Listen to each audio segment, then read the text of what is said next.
오늘부터 우리가 교리와 함께하는 로마서 강해라고 하는 주제로 수요 저녁 기도의 시간을 가질 것인데요.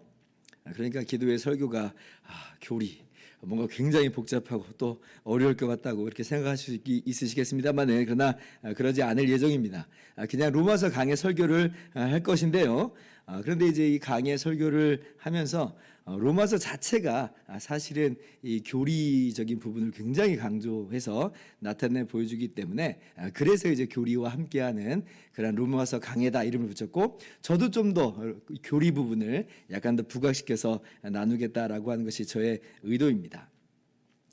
그러면 왜 로마서냐? 다른 서신도 많은데 서신 중에서 제일 긴데 로마서가 왜 다른 서신이 아니고 왜 로마서냐라고 할 때 로마서만큼 사실 이제 기독교의 기본 진리를 체계적으로 풍성하게 그렇게 기록한 서신이 없다. 로마서가 정말 굉장히 체계적으로 풍성하게 그리고 정말 폭넓게 거의 모든 이제 기독교의 기본 진리를 다 다루는 이제 폭넓음이 있어요. 그래서 이제 로마서를 함께 나누고자 하는 것입니다. 그래서 어떻게 보면 로마서야말로 사실은 교리의 원천이에요. 그러니까 지금 이게 역사적으로 교회가 또 그리고 신학자들이 신앙 고백과 또 그리고 여러 신학책을 쓰는데, 이 교리적인 책을 쓰는데 무엇을 가지고 쓰겠느냐? 물론 성경이 이제 기반인데요. 근데 그 중에서도 하나를 딱 꼽으라 그런다면 이 로마서가 바로 그 모든 신앙 고백과 교리의 원천이고 1차 자료다, 궁극적인 권위다라고 할 수가 있어요. 당연히 그리고 뭐 하나님의 말씀으로서 이 로마서가 우리의 삶과 신앙의 유일한 규범이 된다라고 하는 건 두말하면 잔소리죠. 그래서 우리가 이제 매주마다 로마서 말씀을 함께 나누면서 하나님의 은혜를 다시 한번 발견하고 또 누리고 그렇게 하나님께 감사 찬양하면서 하나님의 뜻 가운데 거하시는 저와 여러분 되기를 바랍니다. 그러한 우리 수요 저녁 기도회가 될 줄을 믿습니다. 자, 1절 그러면 함께 보겠습니다. 같이 한번 읽어볼까요? 시작. 예수 그리스도의 종 바울은 사도로 부르심을 받아 하나님의 복음을 위하여 택정함을 입었으니. 자, 사도 바울이요, 서신을 이제 보낼 때 항상 처음에 이렇게 자기 소개를 이렇게 하면서 편지를 기록을 합니다. 그런데 이제 서신서마다 조금씩 차이를 좀 보여줍니다. 그래서 왜 그러면 서신서마다 약간 자기소개를 좀 다르게 하느냐라고 할 때 그거는 뭐 물론 사실이죠. 모두 다 사실이에요. 모두 다 사실인데, 근데 이제 단순한 사실만을 이제 이야기하는 게 아니라 이 지금 자기소개가 어떤 부분하고 맥이 닿아 있다라고 하는 거냐면, 앞으로 지금 내가 쓰는 이 서신서의 내용하고 지금 관련된 그런 의미로서의 자기소개입니다. 그래서 약간 초점과 강조점이 조금씩 이제 달라지는 것을 우리가 볼 수가 있어요. 마치 어느 것하고 우리가 비슷하다 생각을 해볼 수 있냐면, 요한계시록 2장하고 3장을 보면 예수님께서 소아시아 7교회에게 보낸 편지의 내용이 있잖아요. 이렇게 이제 써서 보내라라고 하시는 그런 말씀이 있는데, 그때 예수님이 항상 자기소개를 먼저 해요. 그 편지 글 앞에, 각 교회에게 보내는 편지 앞에 예수님에 대한 자기소개를 하는데, 근데 교회마다 좀 다릅니다. 교회마다 좀 다르게 말씀하세요. 왜 그런가라고 할 때, 물론 각각이 다 예수님에 대한 분명한 사실 진술인데, 그런데 이제 교회마다 예수님이 하시는 그 말씀의 핵심이 좀 달라요. 하시고자 하는 그런 초점이 좀 다르다는 것이에요. 그래서 그 상황의, 그 교회의 상황과 또 예수님께서 그 교회에게 전하는 메시지에 따라서 예수님의 이 자기소개가 달라집니다. 그러니까 바울 사도도 좀 비슷하게 접근을 하는 것이 있는 것이에요. 자, 그래서 바울 사도가 오늘 로마서에서 자신을 어떻게 소개하는가라고 할 때 먼저는 뭐라고 말해요? 자기를 예수 그리스도의 종이다 이렇게 소개합니다. 예수 그리스도의 종이다. 자, 고대 사회에서 종은 어떤 사람입니까? 자의에 의해서 자기 멋대로 살아가는 사람이 아니고 주인이 시키는 일을 하고 주인의 말대로 그렇게 하는 사람입니다. 자기를 섬기는 게 아니라 주인을 섬기면서 사는 사람이죠. 자, 그런데 이제 누가 그렇다는 거예요? 바울이 그렇다. 자기 자신은 어디까지나 그리스도의 종이다라고 하는 거예요. 주인이신 예수님의 시키심을 따라서 행하고 그렇게 주님을 섬기는 사람이다라고 하는 것입니다. 그래서 바울이 지금 뭐 자기를 높이고자 하는 것이 아니고 오직 주인이신 예수님 높임 받으시는 것으로서 그렇게 이제 항상 자신의 삶과 사역을 접근하고 있는 것이고, 그리고 지금 편지를 보내는 것도 뭐예요? 이게 자, 내가 종으로서 편지를 보냈어요. 그럼 이게 지금 누구의 말이라는 이야기겠어요? 바울 개인의 말이 아니에요. 이것은 주인이신 예수님의 뜻이요, 나는 지금 예수님의 뜻을 전한다라고 하는 그런 의미가 이 안에 또 내포되어 있는 것입니다. 그래서 이것을 조금 더 분명하게 표현하기를, 바울은 자신은 예수 그리스도의 종이요, 또 뭐라고 그래요? 1절에 보니까 사도로 부르심을 받은 자다 이렇게 얘기합니다. 사도로 부르심을 받은 자. 같은 맥락 속에서 그렇게 이야기를 하는 거예요. 사도란 의미가 뭐예요? 보내심을 받은 자잖아요. 보내심 받은 자. 그럼 나는 보내심을 받은 자예요. 그럼 누가 보냈다는 거예요? 예수님이 보냈다. 예수님이 보내서 예수님이 이 말을 증거하게 하셨다는 것이에요. 그래서 이제 내가 전하는 이 내용들은 나의 사사로운 의견이 아니라 이것은 주님의 말씀이고 이건 진리다라고 하는 그런 것을 오늘 말씀 속에서 우리 가운데 이야기하고 있는 것입니다. 우리가 이제 바울의 이 사도권에 대해서 우리가 잘 알고 있죠. 부활하신 주님께서 바울에게 어떻게 나타나셨는지, 그리고 바울이 어떻게 사도로 그렇게 세우심을 받았는지를 우리가 잘 알고 있습니다. 원래부터 바울은 제자였던 것인가 할 때 그렇지 않았죠. 오히려 바울은 교회를 핍박하는 그런 사람이었습니다. 스데반이 순교를 당할 때 바울은 마땅히 죽임당해야 될 자라 생각하면서 찬성표를 던졌습니다. 뿐만 아니라 예수님 믿는 성도들을 아주 잔혹하게 박해했던 사람이죠. 폭력을 행사하면서 그 사람들이 다시금 유대교로 돌아오게끔 그렇게 온 힘과 정열을 기울였던 사람이에요. 아예 교회를 뿌리째 뽑아서 없애버리려고 했던 사람이 사실은 바울입니다. 그러니까 그래서 당신의 유대 사회 속에서 이 바울을 모르는 사람이 없었어요. 어떤 의미에서 바울을 다 알고 있냐면 정말 유대교에 열심히 있는 사람, 정말 교회를 아주 그냥 뿌리째 뽑으려고 작정한 사람, 이런 의미로 바울은 아주 유명한 사람이었습니다. 유대 사회에서 굉장히 알려진 사람이에요. 근데 이제 이 바울이, 이 핍박자였던 바울이 주님의 사도로 완전히 바뀌어버렸어요. 기가 막힌 극적인 변화입니다. 아니 도대체 어떤 일이 이루어졌길래요? 어떤 일이 이루어졌어요? 바울이 다메섹으로 이제 교회를 핍박하려고, 성도들을 잡아다가 또 가두려고 가는 중이었죠. 그만큼 이 유대교에 열심히 있었습니다. 다메섹은 유대 지역에 있는 도시도 아니고 지금 저 멀리 다른 땅에 있는 도시인데 거기에 있는 성도들을 또 잡아가려고 지금 갔던 것이에요. 그런데 이제 정말 놀라운 일이 벌어집니다. 그 가던 도중에 부활하신 주님께서 이 바울을 찾아와 주시고 만나 주셨어요. 여러분, 이 사건이 갖고 있는 이 유일한 그런 그 의미가 있다고 그랬죠. 이게 지금 예수님을 어떤 꿈이나 어떤 환상으로 만나는 수준이 아닙니다. 지금 바울 외에 이 동행들도 어떤 정도로까지는 이 신비한 환상을 인지하고 있어요. 그러니까 만약 우리가 꿈이다 환상이다 그러면 다른 사람은 인지를 못하잖아요. 내가 꿈을 꾸고 내가 환상을 보고 있는 거지 다른 사람이 어떻게 인지를 해요. 그런데 지금 부활하신 예수님이 바울을 만나주시는 이 현장은 다른 사람들이 어느 정도는 인지하고 있어요. 빛이 비춰지는 것은 인지하고 있고 지금 엄청나게 놀라운 일이 벌어지고 있다는 것은 지금 인지하고 있는 것이에요. 뭐예요? 정말로 부활하신 예수님이 직접 바울을 만나주신 겁니다. 이게 왜 놀라운 거냐면 예수님 분명히 승천하셨거든요. 부활하신 예수님 승천하셨는데 바울의 경우에 있어서는 특별하게 만나주신 거예요.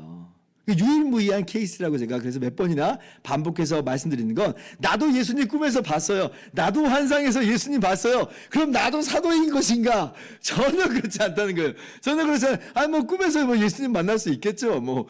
진짜 환상에서 예수님 볼 수도 있을 것 같습니다. 그런데 그게 그래서 내가 사도다. 전혀 그렇지 않아요.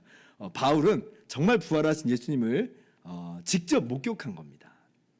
그래서 나중에 고린도전서 15장에 보면 부활의 증인들, 부활의 목격자들에 대해서 명단을 쭉 나열하는데 거기에 누굴 집어넣어요? 바울을 집어넣잖아요. 지금 자기가 꿈이나 환상 가운데 예수님을, 부활하신 예수님 만났다는 게 아니에요. 진짜 부활하신 예수님을 자기가 목격했다는 겁니다. 그런 의미에서 정말 이 사건은 너무나 놀라운 사건이에요. 그러니까 바울이 이때 완전 깨어져 버렸죠. 이제까지는 예수님의 부활은 터무니없는 것이라고 생각을 했고, 그리고 그렇게 교회를 박해하면서 사람들로 하여금 다시 유대교로 돌아오게 했던 사람인데, 그런데 이 사건으로 말미암아 자기가 쌓아 올렸던 모든 체계가 다 무너져 버린 거예요.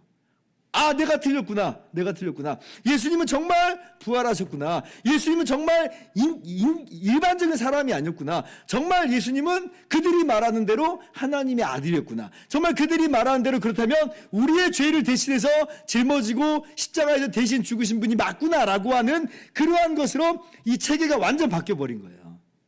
이전까지의 자기 유대교의 체계가 무너지고 주님의 십자가와 부활로 말미암는 새로운 체계가 그의 중심 안에 분명히 구축되는 그 체험이 바로 다메섹에서 부활하신 예수님을 만나게 된 것이에요.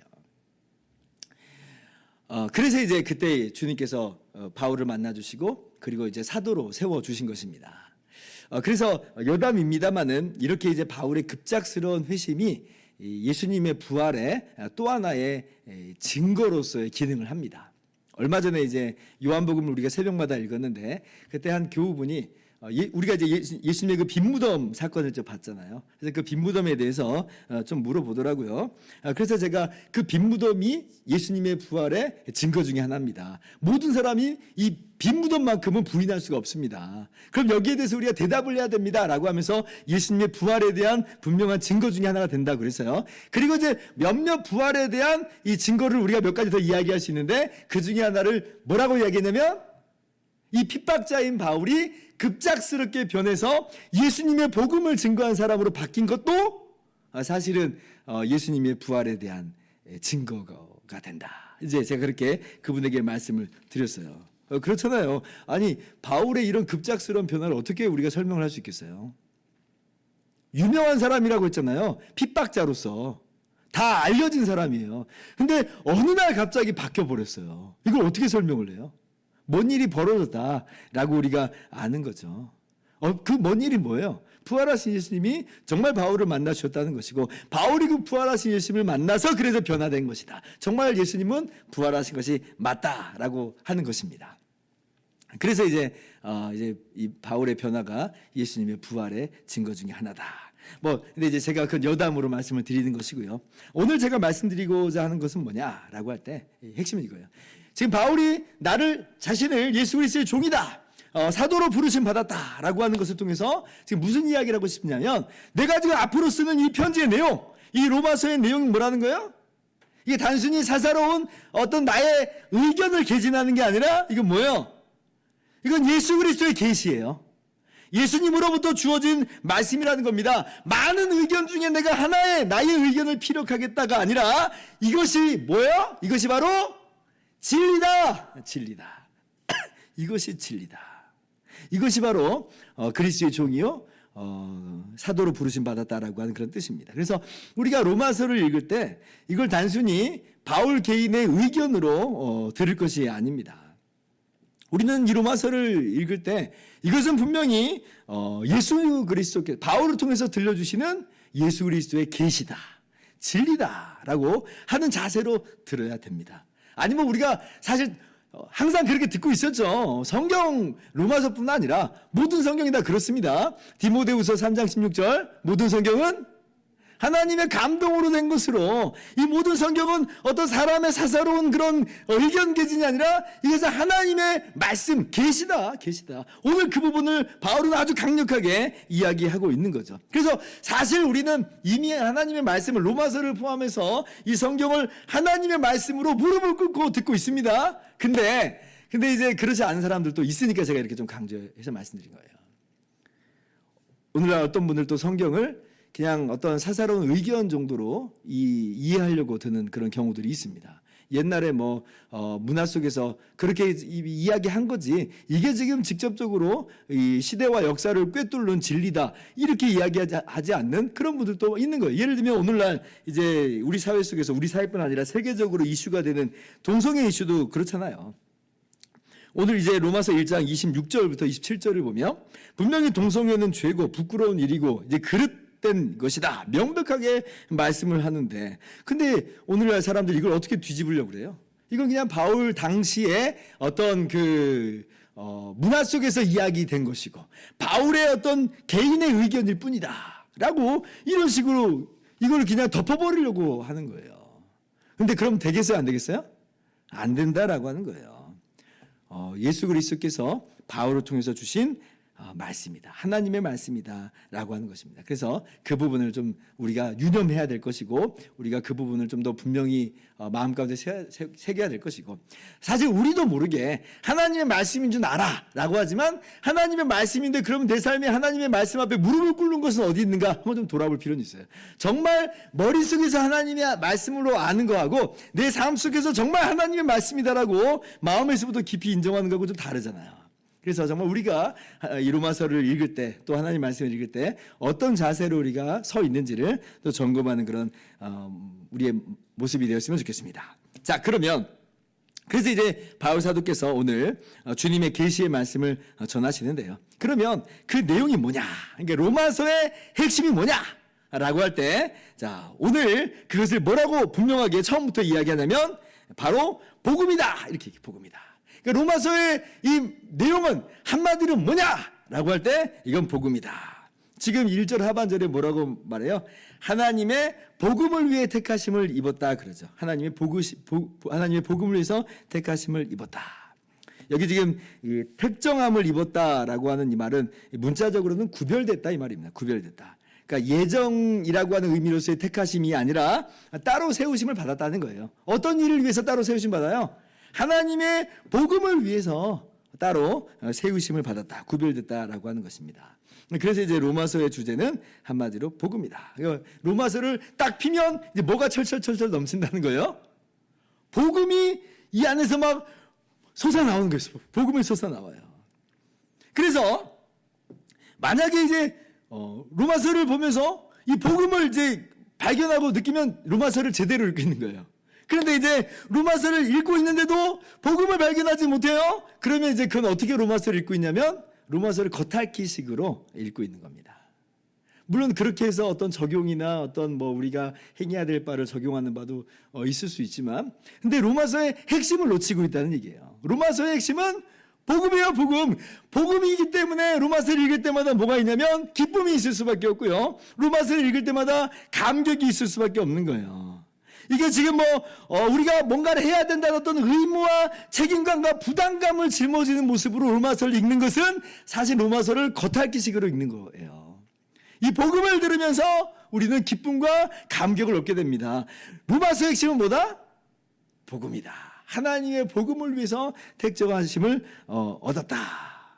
복음은 뭐예요? 기쁜 소식이죠. 복음은 뭐예요? 좋은 소식입니다. 그러니까 이 소식을 들을 때 우리는 어떤 마음과 어떤 모습이 되냐면 기쁨이 넘치는 거예요. 감격이 넘치는 거예요. 복음은요, 본질적으로 뉴스예요. 뉴스가 뭔지 알죠? 소식을 전하는 겁니다. 소식. 9시 뉴스. 어떤 일이 있었다라고 하면서 이 소식을 전해주잖아요. 복음은 뭐냐면 복음은 뉴스예요. 뉴스. 팀 켈러 목사님도 아주 자주 반복하면서 이야기하기도 하고 또 존 파이프 목사님도 아주 강조하면서 이야기하는 게 뭐냐면 복음은 조언이 아니다 그랬어요. 복음은 조언이 아니다. 복음은 조언이 아니고 복음은 뉴스다. 뉴스다. 어떤 뉴스인가? 죄와 허물 가운데 죽었던 우리, 사망의 종로로 타는 가운데 감옥에 갇혔던 우리에게 하나님의 아들이신 예수님이 이 땅 가운데 오셔서 모든 죄값을 치러주심으로 해방시키셨다라고 하는 뉴스. 이게 바로 복음이에요. 그러니까 이 복음이 들려지면, 이 뉴스가 들려지면 어때요? 우와 진짜! 라고 하면서 자유다! 해방이다! 하면서 기쁨과 감격이 있을 수밖에 없죠.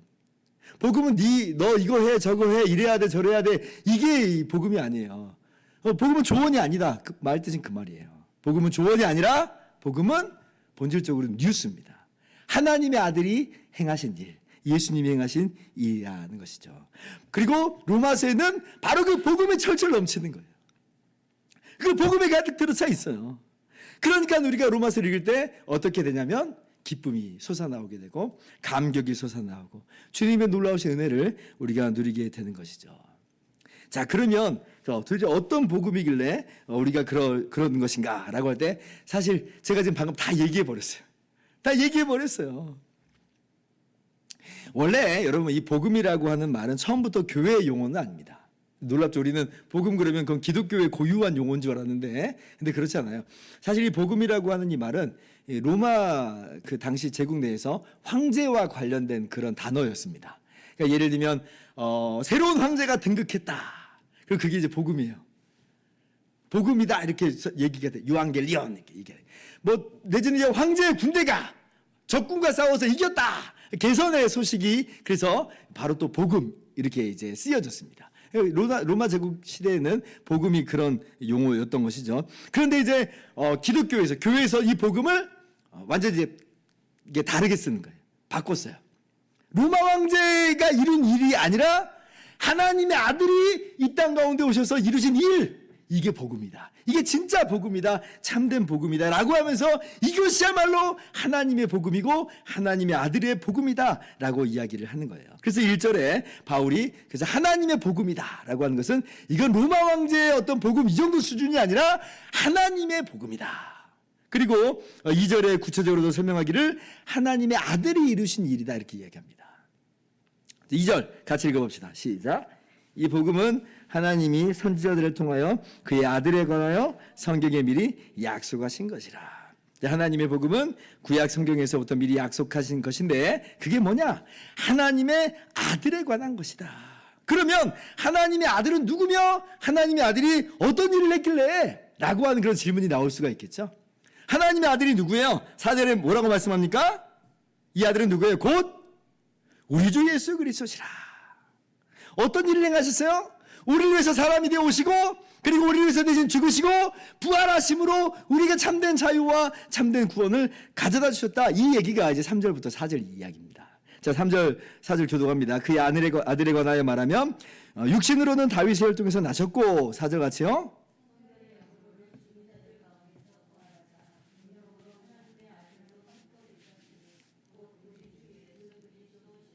아멘. 그러니까 이것이 바로 우리에게 전해진 기쁜 소식이다. 이로 말미암아 우리 가운데 어떤 일이 벌어졌는가 하는 것들이 이제 앞으로 로마서에서 계속 우리가 나누겠다라고 하는 것이죠. 에이, 난 뭐라고? 에이, 좀 딴 얘기인 줄 알았는데. 뭐 좀 시시하게 느껴집니까? 우리는 뭐 예를 들면 우리 집 앞으로 7호선이 뚫렸대. 그래서 집값이 갑자기 2배로 뛰었대. 가만히 앉아서 면허기 들어왔대. 우와 하면서 이게 마치 우리의 인생의 복음처럼 들리는 그런 우리들 때가 많습니다. 여러분 이렇게 제가 막 이렇게 하는 게 나는 안 그래. 그럴지 모르겠는데 한번 여러분 경험해 보세요. 여러분 집 앞에 진짜 7호선 뚫렸습니다. 여러분 집이 갑자기 2배로 뛰었어요. 어떠세요? 한번 상상해 보세요. 지금 여러분 입가에 미소가 지금 배시시 지금 올라오고 있어요. 엄청난 자신감이 있을 거예요. 오늘 밥 먹으러 갈 때마다 야 내가 낼게 아마 분명히 그럴 거예요. 왜? 무슨 몇 억이 지금 제자리에서 지금 뛰었는데 얼마나 우리가 자신만만하고 당당하겠어요. 그래서 그게 어떤 의미에서 복음이에요. 복음이 그나저나 왜 이렇게 7호선 안 뚫리는 건지 지금 언제쯤 뚫릴지 곧 뭐 뚫리리라 생각하지만 참 우리가 기다리고 있습니다. 자, 그런데 우리가 그거 하나 가지고도 우리의 기쁨이 충만해져요. 그거 하나만으로도 우리가 굉장히 자신감이 넘쳐나고 막 당당해집니다. 그런 정말 시시한 복음도 그런데 여러분은 진짜 그게 큰 복음에 생각할지 모르지만 그 시시한 복음도 그런데 진짜 복음, 하나님의 복음, 하나님의 아들의 복음, 예수 그리스도의 복음이 정말 우리 가운데 들려졌다라고 할 때 이게 얼마나 우리에게 큰 감격이 될지. 우리 다음 주에도 나누겠지만 하나님의 아들이 사람이 되어오셔서 우리 죄를 다 담당하셨다. 그러므로 예수 그리스도 안에서 우리에게 정죄함이 없다. 우리가 예수 그리스도 안에서 죄 용서받고 그의 의롭다함을 받았다. 우리가 하나님의 자녀가 되었다. 하나님의 영광의 나라를 우리가 기업으로 상속받게 됐다. 이야, 이거 얼마나 정말 놀라운 이야기예요. 우리가 그 나라에서 우리 주님과 함께 왕노릇하면서 정말 영원히 태평성대를 누리게 된다라고 할 때 여러분 그것과 비교할 수 있는, 그것과 견줄 수 있는 그러한 기쁜 소식은 없는 것이에요. 얼마나 이것이 우리를 기쁘게 하는 것이며 얼마나 이것이 우리로 하여금 감격하게 하는 것이며 정말 참 평안을 가져다 주는 것인지 우리가 절로 어깨가 으쓱으쓱하는 겁니다. 이 복음에 대한 감격을 우리가 어쩌면 많이 놓쳐버리고 있기 때문에, 우리 마음 가운데 많이 놓쳐버렸기 때문에 우리가 어깨가 좀 축 처져서 사는 것 같아요. 이 복음에 대한 기쁨과 감격이 우리 마음 가운데 솟아나면 우리의 처졌던 어깨가 다시 올라갈 거예요. 으쓱할 거예요. 그렇구나. 오카는 목사님이 생전에 로마서를 강의한 적이 있었답니다.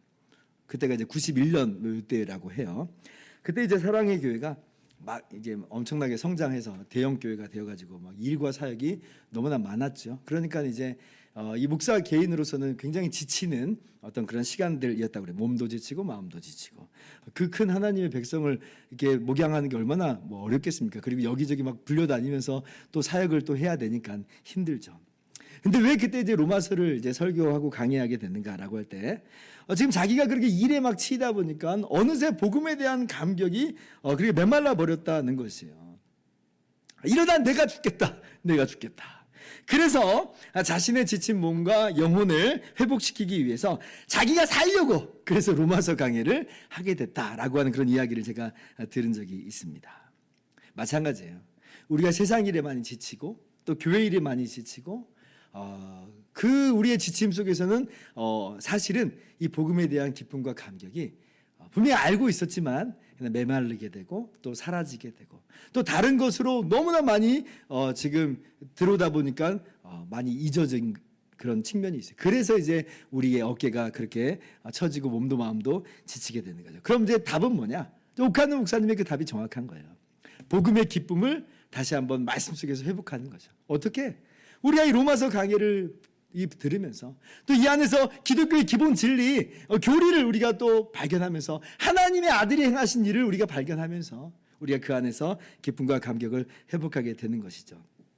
말씀을 통해서 여러분의 인생이 그렇게 바뀌시기를 바라고, 여러분의 지치고 탈진된 그런 모습이 있다면 말씀을 통해서, 이 로마서를 통해서, 이 복음을 통해서 회복되는 놀라운 은혜와 역사가 있기를 주님의 이름으로 축원합니다.